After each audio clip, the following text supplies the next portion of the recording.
Com'è giusto, no?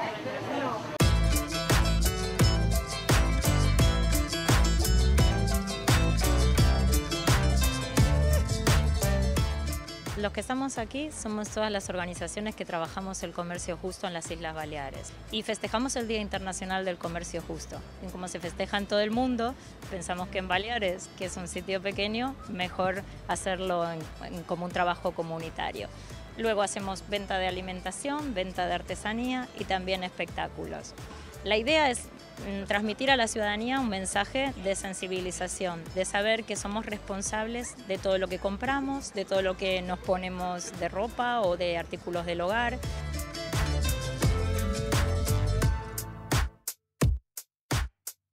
¿Sabes lo que es el comercio justo? No. No. Pues no. No. Ni idea. No había visto. No. No, ahora mismo estábamos preguntándonos eso. No, precisamente ahora iba a verlo. No sé, a ver, ¿de qué hablan? No sé. Es que de aquí no me has pillado en blanco. Ah, sí, lo sé. Bueno, sí, me suena, pero... Hombre, supongo que para que no nos engañen.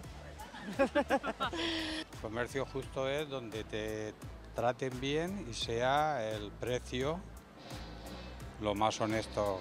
O sea, que no te claven, en una palabra. Vale. Me lo imagino.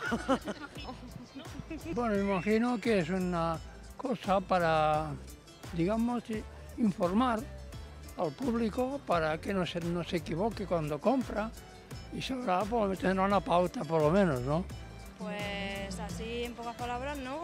Entonces es invitar a la gente a consumir un producto que tiene ciertas garantías, que sabemos que no hay niños en ese proceso productivo, que los hombres ganan los mismos que las mujeres, que se cuida el medio ambiente y que tiene unos márgenes de calidad.